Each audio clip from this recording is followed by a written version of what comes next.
आपका हमारे YouTube channel में स्वागत है। अगर आप नए हैं तो आप हमारे चैनल को सब्सक्राइब कर दीजिए। कहानी का नाम है काली हवेली की दायन। गांव के बाहर एक सुनसान पहाड़ी पर काली हवेली थी। ये हवेली कई दशकों से वीरान पड़ी थी और गांव वालों के बीच दहशत का कारण बनी हुई थी।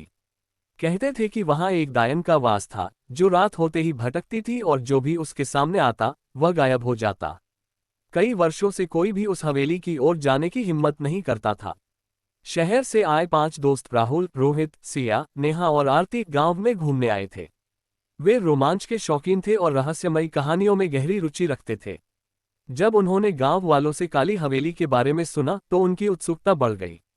वे इस जगह की सच्चाई जानने के लिए बेताब हो गए।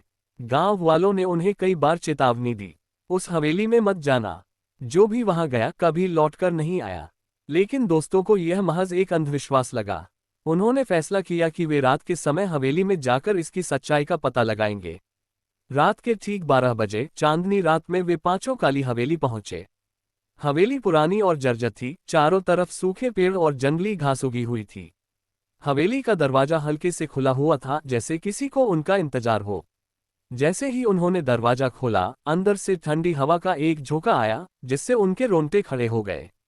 अंदर घना अंधेरा था और हवा में अजीब सी सड़ांध फैली हुई थी। वे टॉर्च की रोशनी में आगे बढ़े।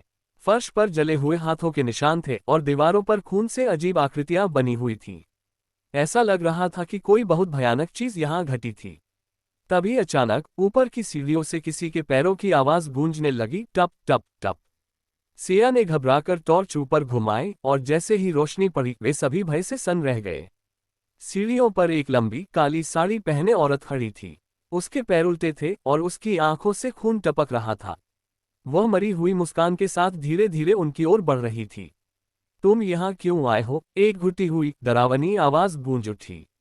नेहा डर के मारे चीख पड़ी।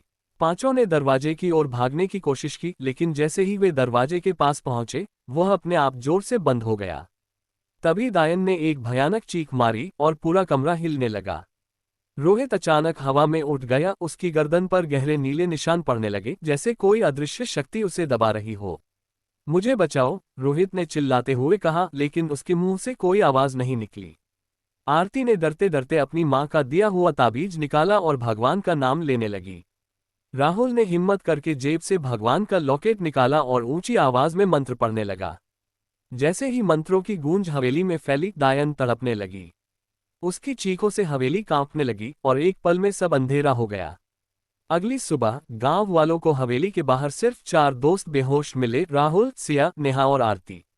लेकिन रोहित कहीं नहीं था। गांव वालों ने उन्हें उठाया और होश में लाने की कोशिश की। जब चारों को होश आया तो वे कांप रहे थे और उनकी आंखों में डर साफ झलक रहा था। गांव के बुजुर्गों ने हवेली के अंदर जाकर रोहित को खोजने की कोशिश की, लेकिन वहां जो देखा उसने सबको और ज्यादा डरा दिया। हवेली की दीवार पर ताज़ा खून से लिखा था, मैं वापस आऊंगी। उसके बाद क्या हुआ? उस घटना के बाद किसी ने भी काली हवेली की ओर जाने की हिम्मत नहीं की। रात के समय वहां से अजीब सी चीखें सुनाई देती थीं और कई लोगों ने हवेली की खिड़कियों में एक परछाई को चलते हुए देखा।